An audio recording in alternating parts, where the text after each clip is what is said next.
Hello everyone, I'm Jack Fisher and welcome to my world. And once again, I'm going to talk about romance. I know, if you've been following this channel for any length of time, that shouldn't surprise you. And on top of that, I'm going to talk about the romance in The Dragon Prince, a show I've already made multiple videos on, one in which I highlighted and celebrated the show's main romantic subplot, Callum and Rayla. Also, full disclosure, that video is one of my most successful to date, and I'm quite proud of that. It really gave me a chance to talk about a rare instance in which a love story between two characters was genuinely well developed. Those kinds of stories are few and far between. I would even argue they've become increasingly rare.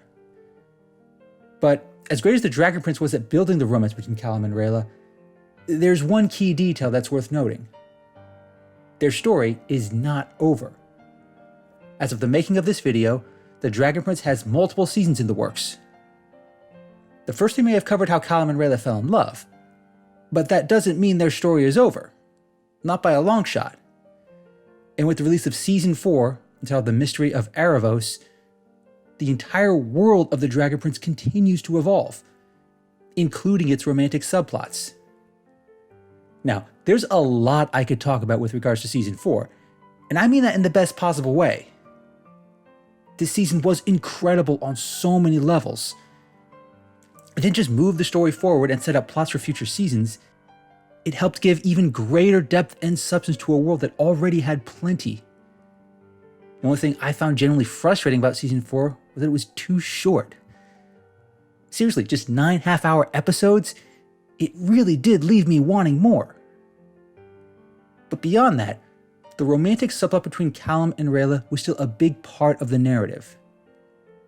And for this video, that's what I'm going to focus on. Now, before I get into it, I want to first acknowledge the reactions of other fans to Season 4. That's something else I followed even before I finished binging the season. I'm also very aware that the way the season handled the Callum-Rayla relationship has been a point of contention. Some fans really didn't like how it was handled, and others felt like too much happened off-screen, and neither character had a chance to deal with it. I get those criticisms. I certainly see some merit to them. However, I'd like to make the case that, in terms of actually developing a meaningful love story, Season 4 of The Dragon Prince took the right approach. Moreover, it offers more meaningful lessons in terms of telling a truly powerful love story. Now to explain, I'll have to get into some heavy spoilers for Season 4 of The Dragon Prince, as well as the 3 seasons that came before it. So if you haven't finished binging the show in its entirety, here's your chance. And again, I highly recommend this show, even if you're not a fan of romance. It really does have a lot to offer. It just happens to offer a lot more when it comes to romance. Now for Callum and Rayla, the end of Season 3 was a major high point for their relationship. Beyond just sharing their first kiss, they share this incredible moment at the end of the battle against Viren, when where Callum saved Rayla from certain death, and he outright said that they loved each other.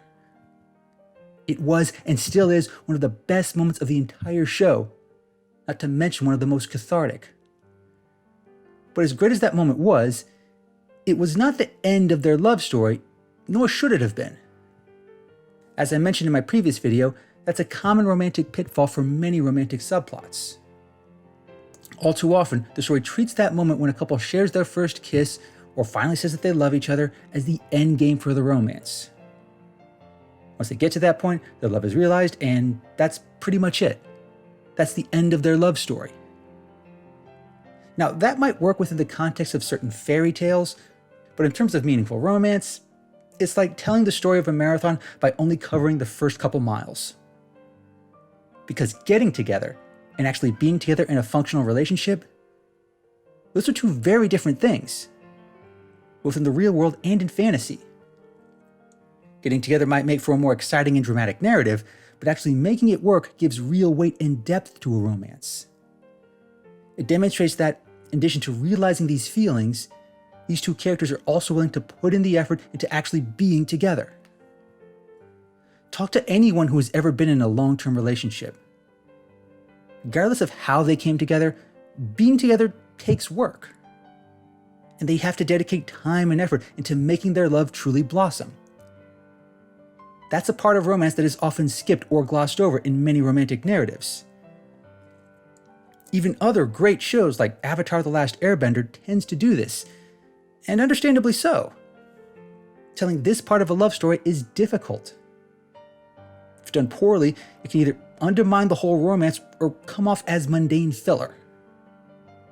But the Dragon Prince doesn't avoid that challenge with Callum and Rayla. Even in Season 3, their relationship started to blossom before the final battle. They were already starting to lay the foundations of something deeper. But Season 4 did a number of things that complicated their relationship. For one, it did a full 2-year time skip. Now, time skips in any show, novel, or movie are prone to their own set of complications, and not just for the romantic subplots. But given how Season 3 of the show ended, a time skip felt both warranted and necessary. And the very first moments of Season 4 even provided relevant context for it. But for Callum and Rayla, the time skip comes with some distressing revelations about what happened off-screen. We find out in the first episode that, shortly after the events of Season 3, and on Callum's birthday no less, Rayla left him and Katalis. However, she didn't leave him because she didn't love him or want to be with him. In fact, from her perspective, leaving was an act of love. Granted, it was a heartbreaking act, but one that wasn't devoid of context. Now, we actually don't get the entire reason for her departure. It's mostly hinted at or implied throughout each episode. But prior to the release of Season 4, the official website of the Dragon Prince provided greater clarity. It revealed a letter that Rayla wrote Callum just before she left. It was a heartfelt and heartbreaking letter, one that explained why she was leaving and that she still loved him a great deal. Seriously, just read the letter. I'll leave a link in the description. And regardless of whether or not you've seen all of Season 4 yet, it does make a big difference. Yes, you could argue that it's not ideal, revealing critical elements of the story in a way that requires the audience to visit a website. But even without reading that letter, there's enough substance in Season 4 to help Callum and Rayla's story progress. That being said, I would still argue that this letter adds critical insight into Rayla as a character, as well as how her and Callum's romance has progressed thus far. It makes clear to Callum, and the audience for that matter, that she wants to be with him, and that he's a very important part of her life.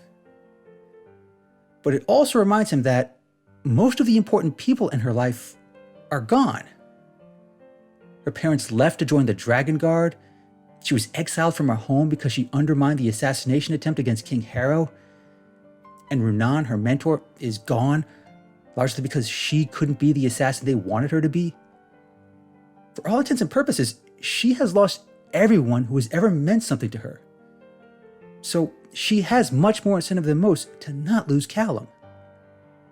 And now that he's a mage, he's already vulnerable. She believes that Lord Viren is still alive. And the first episode of Season 4 reveals that she was right. He is alive, and so is Erebos. Having already seen one high mage fall to darkness, Rayla certainly has reasons to be concerned. Now, does that justify her leaving Callum outright and hurting him deeply in the process? That's certainly up for debate, and I've seen plenty of lengthy Reddit threads and Twitter exchanges discussing it. And does Callum have a good reason for being upset with her throughout Season 4? Absolutely. Even though he's stubborn and dismissive about it at times, his sentiments are understandable, even if they are immature. But, and here's where my opinions may conflict with other romance fans, I think it was a good way of further developing Callum and Rayla's love story. Is it the best way? Probably not. But from a storytelling perspective, I think the Dragon Prince sets them up for a deeper romance in the long run. To understand, it's necessary to take a step back from the idealized fairy tale style romance that we see in Disney movies and chick flicks. It might not work for those still clinging to that final scene in Season 3 where they said they loved each other, but in the context of the larger story, I think it does actually work. It's also very much in keeping with Rayla's character. More than anything else, she's a fighter. She might not be able to take another life, but she can and will fight for those she cares about. She proves that repeatedly in early seasons. She'll fight for her friends, for the greater good, and for Callum. Now, how she goes about that fight? Well, that's where the complications come into play. Over the course of the show, Rayla demonstrates that while her heart is always in the right place, she is prone to making bad decisions. From her first failed assassination attempt to her failed efforts to remove her binding, Rayla's track record is mixed at best. And her decision to leave Callum for what she believes to be a good reason, that's a good reflection of those flaws. She says in her letter that she made her choice knowing it would hurt him, but she also made clear that she's willing to make sacrifices for someone she loves.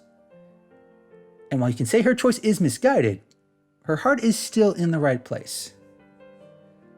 As for Callum's reaction throughout Season 4, that's another mixed bag, but in a way that's completely in keeping with his character. This is someone who, after all, flat out admitted in the first season that he does not understand girls. He is also someone who doesn't always have a firm grasp of his emotions. The awkwardness he often demonstrated around Rayla, as well as the feelings he had about the death of his stepfather, it's erratic to say the least. But again, it works for him just as it works for Rayla. And it's here where it's worth belaboring something else I highlighted in my previous video. These two are teenagers. Even after the 2-year time skip, Callum and Rayla are still in their teens. And regardless of how you feel about their relationship thus far, let's not overlook the limitations of their youth. Because even if two teenagers fall in love, and even if their love is real, their relationship can only be so mature. In fact, if Callum and Rayla's relationship was really that mature at the start of the season, it probably would have come off as extremely contrived. It also might have undermined their own personal subplots, of which they both have plenty. Rayla is still trying to find her parents and undo her exile, and Callum is still trying to become a high mage while not succumbing to the same corruption as Lord Viren. And on top of that, Lord Viren is still out there. Both he and Claudia are working to free Aravos. Romance or no romance, these are not issues they can overlook. It's because of these issues, and plenty others, that they're going to endure setbacks in their relationship. And, believe it or not, setbacks are actually critical in developing a quality love story. The problem is that, all too often, setbacks are treated as contrived melodrama, or part of some elaborate effort to undermine an established romance. It happens a lot in sitcoms and superhero comics. A setback is either a precursor to a big breakup, or just a simple way of injecting a little drama. But setbacks are rarely used as a means of helping a relationship progress.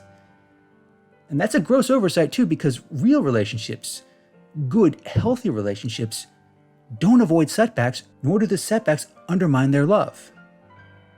They're challenges that test a couple's willingness to navigate difficult times, as well as situations in which they don't always see eye to eye. And in that sense, Season 4 does a great job in showing how Callum and Rayla deal with significant setbacks. Rayla made a rash decision, leaving him in order to hunt down Viren. And Callum is understandably upset that she left. And for much of the season, he avoids talking about it, and he doesn't hide his anger either. Towards the end, though, it's still very clear that they care deeply about one another. More importantly, it's also clear that they still trust one another and are willing to fight for one another. In the last episode of Season 4, Rayla has a chance to finally get to Viren. And instead of urging her to let him go, Callum trusts her to make the right decision. And even in the episode before, Callum finally asks Rayla to talk. But it's not about their relationship. He actually asks her to kill him if Aravos ever possesses him again, lest he end up like Viren. But rather than just do what he says, she berates him for making such a stupid request. And yeah, it was stupid, it was extreme, and it was dumb of Callum to ever make such a request, especially to someone he loved. But the fact she was willing to call him out on his crap, And the fact that he was willing to overlook his feelings about her leaving, that's a sign of meaningful growth. And that final scene when they embrace after escaping the destruction of Umbertor, it's a powerful moment. It reminds them that, despite all the setbacks, they still deeply care for one another. A lot does remain unsaid between them, but at this stage of the story, that works because there's still a lot to navigate. Rayla now has a chance to free her parents. Viren is also back, and he has a map to finding Erebos. There will be opportunities for them to confront all these unresolved issues, but they have other non-romance issues to confront as well. It's not going to be easy. They're still teenagers, they're still immature, and they're still going to make dumb decisions, say dumb things, and annoy one another. But when you love someone, and when you want to be with them, you're willing to endure all of that. You take the good with the bad, and you both grow in the process. Callum and Rayla still have a lot of growing to do, and they have some major conflicts to address between Viren, Erebos, and multiple kingdoms trying to get along. But Season 4 showed that, when these setbacks come along, Callum and Rayla will still find one another. They'll still be there for one another. And they'll fight for one another no matter what they face. It's a love story that's come a long way in 4 seasons of The Dragon Prince, but it's still evolving and blossoming. And I, for one, look forward to seeing more of that in future seasons. Thanks for watching, everyone, and thanks for joining me in my world. Please remember to like, comment, and subscribe, and until next time, take care and stay safe.